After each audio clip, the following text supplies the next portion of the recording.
Hello નમસ્કાર અને જય હિન્દ મિત્રો, હું વિજયવાડા સરકારી ભરતી ચેનલ ઉપર તમારું ખૂબ ખૂબ સ્વાગત કરું છું। આ વિડીયોની અંદર આપણે વાત કરીશું જે ઇન્ડિયન કોસ્ટ દ્વારા નાવિક જીડીની અંદર જે ભરતી જાહેર કરવામાં આવી છે, જેમાં હાલમાં કેટલી પોસ્ટ માટે તો કે 260 જેટલી પોસ્ટ માટે ભરતી કરવામાં આવી છે 12 ધોરણ પાસ માટે। તો અત્યારમાં હાલમાં તેમાં ઘણા ફોર્મ ભરવા સંબંધિત પ્રશ્નો ઊભા થાય છે। હજુ ફોર્મ ભરાવાના શરૂ થયા નથી કે શું છે, બરાબર છે, લાયકાત શું રહેશે, પગાર ધોરણ શું રહેશે, તમામ વિગતવાર માહિતી આપણે આ વિડીયોની અંદર મેળવીશું। તે પહેલાં જો તમે ગુજરાતમાં આવતી તમામ ભરતીની રેગ્યુલર અપડેટ મેળવવા માંગતા હોય તો હમણાં જ આપણી સરકારી ભરતી ચેનલને સબસ્ક્રાઇબ કરી બેલ આઇકન દબાવી લેવું, જેથી તમામ અપડેટ તમને રેગ્યુલર મળતી રહે।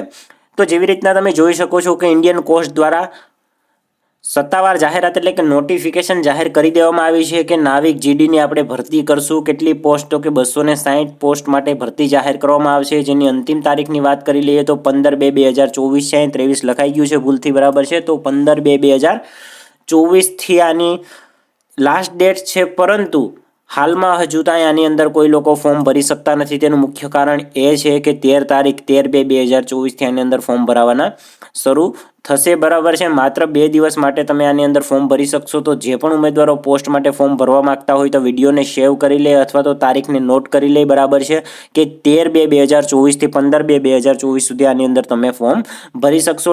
પગાર ધોરણની વાત કરી લઈએ તો 21,700 જેટલો બેઝિક પગાર ધોરણ આપવામાં આવશે અને તેમાં અલાઉન્સ તરીકે બીજી અલગ ફેસિલિટી પણ આપવામાં આવશે। જો આ ઇન્ડિયન કોસ્ટગાર્ડની જે ભરતી છે તેની એજ્યુકેશન ક્વોલિફિકેશનની વાત કરી લઈએ તો જેની અંદર તમે ફોર્મ ભરવા માંગતા હોય તો તમારી લાયકાત તેમાં જોશે 12 પાસ, અને એમાં તમે ગણિત અને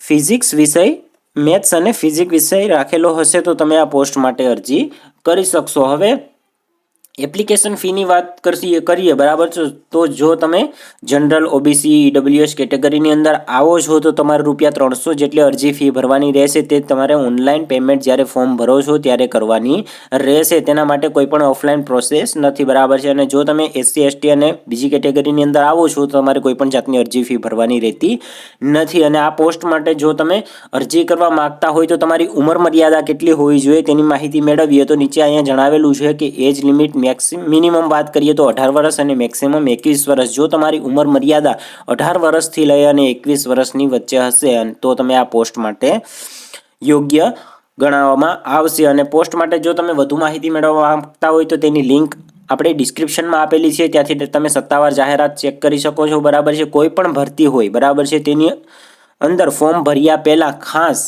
તમારે સત્તાવાર જાહેરાત ચેક કરી લેવાની છે, કારણ કે સત્તાવાર જાહેરાત છે તે જે તે ડિપાર્ટમેન્ટ દ્વારા જે ભરતી કરી રહ્યા છે તેના દ્વારા જાહેર કરવામાં આવે છે। તેમાં સંપૂર્ણ ડિટેલમાં આપેલી હોય છે માહિતી, બરાબર છે, તો તેમાં કોઈ પણ જાતની ભૂલ અથવા તમે ખોટા રસ્તે જાઓ તેવી સમસ્યા ઊભી થતી નથી। અને આની પ્રક્રિયાની વાત કરી લઈએ તો પ્રક્રિયા કઈ રીતના તમે અરજી કરવાની છે તો કે ઓનલાઈન પ્રોસેસ છે, તમે ઘરે બેઠા પણ ફોર્મ ભરી શકશો। લિંક ડિસ્ક્રિપ્શનમાં આપેલી છે, બરાબર છે, પણ ક્યારે 13 તારીખ બાદ તમે આની અંદર ફોર્મ ભરી શકશો, તે પહેલાં કોઈ પણ જાતના તમે આની અંદર ફોર્મ ભરી શકશો નહીં, બરાબર છે। લિંક ડિસ્ક્રિપ્શનમાં આપશો એટલે આ પેજ ઉપર આવી જશો, ત્યાં પહેલાં તમારે ખાસ સત્તાવાર જાહેરાત ડિટેલમાં વાંચી લેવાની છે અત્યારથી, બરાબર છે। માત્ર 2 દિવસનો સમય આપવામાં આવશે, એટલે જે પણ ઉમેદવારો ફોર્મ ભરવા માંગતા હોય તે પોતાના સંપૂર્ણ ડોક્યુમેન્ટ રેડી રાખે, બરાબર છે। 13 તારીખ બાદ તમે અહીં ક્લિક કરીને ફોર્મ ભરી શકશો, બરાબર છે। આવી જ અપડેટ માટે વોટ્સઅપમાં જોઈન થઈ શકો છો, ટેલિગ્રામમાં પણ તમે જોઈન થઈ શકો છો, બરાબર છે। આશા રાખું છું તમામ માહિતી તમને સમજાઈ ગઈ હશે। કોઈ પણ પ્રશ્ન હોય, પ્રોબ્લેમ હોય તો કોમેન્ટમાં જરૂર જણાવશો, બરાબર છે। અમારા દ્વારા થતી હશે એટલી મદદ કરવામાં આવશે। ચેનલને ખાસ સબસ્ક્રાઇબ કરજો। તમારા જે લોકો ફોર્સમાં જવા માંગે છે તેવા મિત્રોને ખાસ આ વિડીયો શેર કરજો, બરાબર છે। મળીશું નવી ભરતી, નવી અપડેટ સાથે, ત્યાં સુધી જય હિન્દ, જય ભારત।